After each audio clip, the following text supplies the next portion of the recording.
وہ جو زندگی لے کر آئے خوبصورت، اس زندگی کو اپنانے میں میرا اللہ راضی ہے۔ اور اس محبوب کی زندگی کو اللہ نے اس طرح محفوظ کیا کہ آپ کی بکریوں کے نام بھی ہم تک پہنچائے۔ زندگی تو بہت بڑی چیز، حجوہ، سقیہ، برکہ، زمزم، برکہ، اطلال، اطراف، غیثا، کمراء، یہ میرے نبی کی بکریوں کے نام ہیں جو میں نے آپ کو گن کے سنا دی ہیں۔ 9 بکریاں تھیں، اور اس میں ایک بکرا تھا، اس کا نام تھا یم۔ 2 اونٹ تھے، عسکر، ثعلب۔ 4 اونٹنیاں تھی، عزبہ، شہبہ، جدعہ، قصوہ۔ اور اتنی ڈیٹیل، آپ نے مدینہ سے حج کا سفر شروع کیا اپنی اونٹنی قصوہ پر، آپ نے 9 تاریخ کو خطبہ دیا اپنی اونٹنی قصوہ پر، اب حج کے بعد طواف، اس کے قربانی کے بعد طواف زیارت کے لیے تشریف لے گئے اپنی اونٹنی جدعہ پر، آپ نے 11 تاریخ کا خطبہ دیا اپنی اونٹنی عزبہ پر۔ یہ پیار ہے میرے اللہ کا اپنے حبیب کے ساتھ کہ اس کی اتنی چھوٹی چیز کو بھی نہیں چھپنے دیا۔ اگر ہمیں خطبے کا پتہ ہونا چاہیے چونکہ وہ شریعت ہے، ٹھیک ہے، لیکن آپ اونٹنی پہ سوار تھے اور آپ عزبہ اونٹنی پہ سوار تھے، اور اگلی بتاؤں ابو بکرہ یہ سقفی ہیں، یہ آپ کی اونٹنی کے نیچے کھڑے ہوئے تھے اور اونٹنی کا لعاب ان کے کندھے پہ گر رہا تھا۔ اتنی ڈیٹیل آپ کو بتا رہا ہوں۔ آپ کے پاس 2 گدھے تھے، عفیر اور یعفور، 2 خچر تھے، دلدل اور فضہ۔ گھوڑے آپ نے بہت خوبصورت رکھے، میں قربان جاؤں۔ اپنی امت کے مالداروں کو بھی راستہ دیا، غریبوں کو بھی دیا، میڈیاکر کو بھی دیا۔ اعلیٰ سواریوں پہ آپ کے ایک گھوڑے کا نام تھا ورد، ورد کہتے ہیں گلاب کو۔ گلاب کی خصوصیت یہ ہے کہ سارے پھولوں میں نمایاں نظر آتا ہے، اللہ نے اس کو ایسا حسن دیا ہے کہ سارے پھولوں میں نمایاں نظر۔ جب بھی ہم گفٹ وغیرہ لے کے جاتے ہیں تو اس میں گلاب سب سے زیادہ ہوتا ہے کہ نہیں ہوتا؟ تو آپ کے ایک گھوڑے کا نام تھا ورد، وہ اتنا خوبصورت تھا کہ سارے گھوڑوں میں کھڑا ہوا نظر آتا تھا، میرے نبی اس پہ سوار ہوتے تھے۔ ایک گھوڑے کا نام تھا سکب، سکب کہتے ہیں یوں انڈیلنے کو، اب پانی انڈیل، جو پانی انڈیلے تو ایک تار بن جاتا، دھار بن جاتی، وہ اتنا تیز دوڑتا تھا کہ لگتا تھا جیسے پانی کی دھار بن گئی۔ آپ کے ایک گھوڑے کا نام تھا سبحہ، سبحہ کہتے ہیں اڑنے کو، وہ اتنا تیز بھاگتا تھا لگتا تھا ہوا میں اڑ رہا ہے۔ آپ کے ایک گھوڑے کا نام تھا یعصوب، یعصوب کہتے ہیں شہد کی مکھی کی ملکہ کو۔ تو اگر آپ شہد کے چھتے کو دیکھیں گے ذرا شیشہ لگا کر تو آپ کو شہد کی مکھی کی ملکہ سب سے نمایاں نظر آئے گی، اور ایک شہد کے چھتے میں منیمم 30,000 مکھیاں ہوتی ہیں، 30,000، زیادہ کی کوئی حد نہیں، کم سے کم 30,000۔ تو وہ اس کا نام تھا یعصوب کہ وہ 30,000 گھوڑوں میں بھی کھڑا ہوتا تھا تو نظر آتا تھا۔ تو میں آپ کو کتنی، میرے نبی کی کوئی بات چھوٹی نہیں، لیکن یہ وہ چیز ہیں اگر ہمیں آپ کے گھوڑوں کا پتہ نہ ہو تو اس پر تو کوئی جنت دوزخ کا فیصلہ نہیں ہے۔ جب آپ غمگین ہوتے تھے تو یوں بیٹھتے تھے، یہ آپ کے غمگین ہونے کی نشانی ہے۔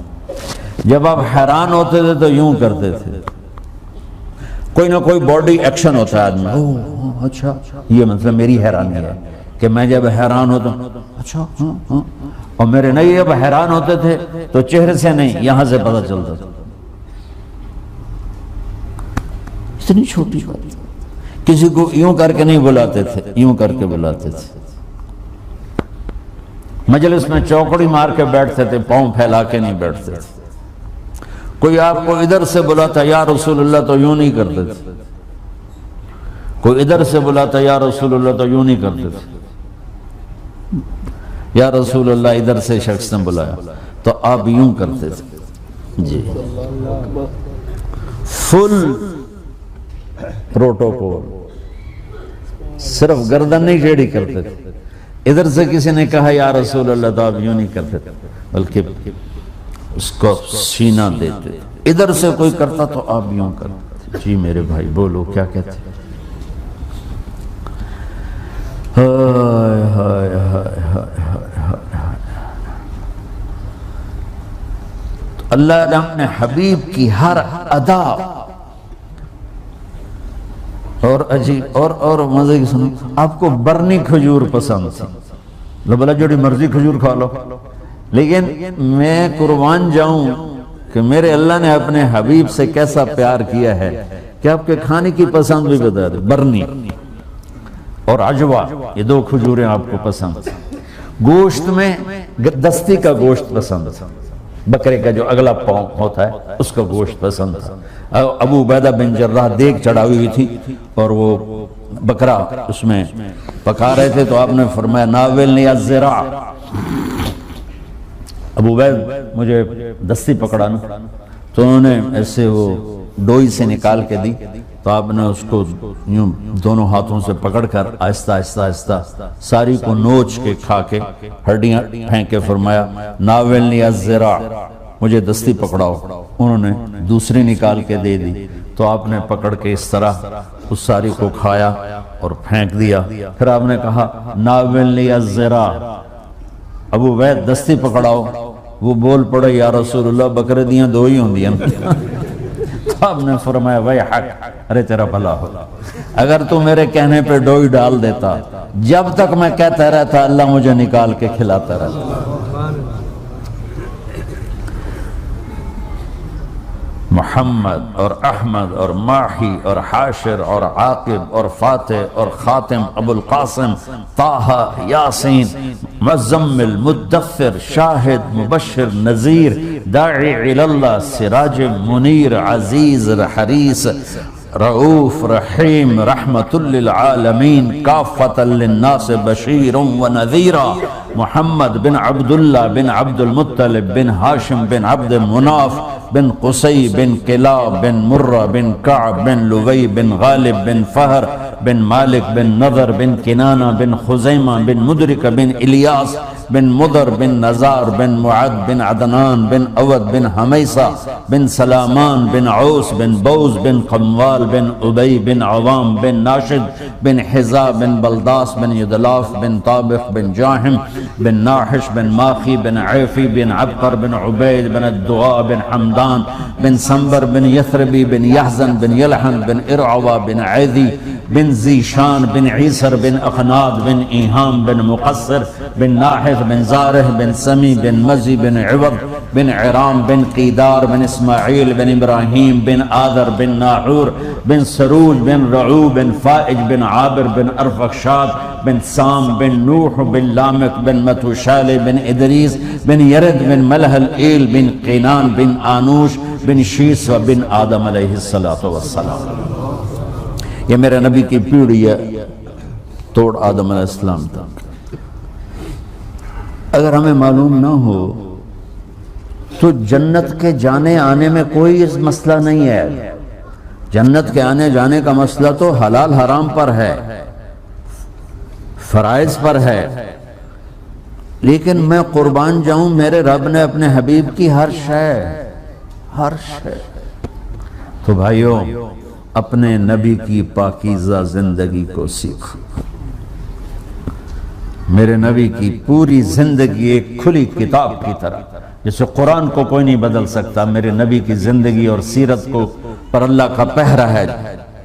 اب تو آپ کو کتابوں کی بھی ضرورت نہیں ہے, گوگل میں چلے جاؤ, کسی کتاب کا نام کلک کرو, ساری کتاب سامنے آ جائے. اپنے نبی کی پاکیزہ زندگی پڑھو کہ آپ نے کس طرح ایک خوبصورت زندگی گزاری. خوبصورت. آپ کے معجزات, ہم کہتے ہیں چاند کے 2 ٹکڑے کر دیے, پانی بے شمار ہیں. سب سے زیادہ ہمارے نبی کے معجزات ہیں. سب سے بڑا معجزہ میرے نبی کا ہے آپ کے اچھے اخلاق. یہ سب سے بڑا معجزہ کہ آپ آرام فرما رہے ہیں اور ایک بدو آتا ہے غورس, وہ تلوار آپ ہی کی اٹھا کر یہاں پسلی میں مارتا ہے. آپ اٹھ کے بیٹھ جاتے ہیں تو تلوار سیدھی کر دیتا ہے, بول اب تیار ہو جا, کون بچائے گا تجھے؟ تو آپ نے مسکراتے ہوئے فرمایا اللہ تو تلوار اس کے ہاتھ سے گر گئی. تو آپ نے اٹھا کے سیدھی کیا, ہن تو دس تجھے کون بچائے گا؟ وہ کہنے لگا میں نے تو ہی بچاونا. آپ نے فرمایا کلمہ پڑھتے ہو؟ کہتا نہیں. آپ نے کہا جاؤ معاف کیا. قاتل کو معاف, اس طرح کا جاؤ معاف کیا. 21 سال مکے والے قتل کے منصوبے بناتے رہے. جب آپ فاتح بن کے داخل ہوئے, آپ نے کہا جاؤ تمہیں معاف کیا. جو معجزے دیکھ کر, شکستیں دیکھ کر ایمان نہ لائے, اس دن آپ کے اخلاق کو دیکھ کر سارے مکے نے کلمہ پڑھ. تو بھائیو, اپنے نبی کی پاکیزہ خوبصورت زندگی سیکھو.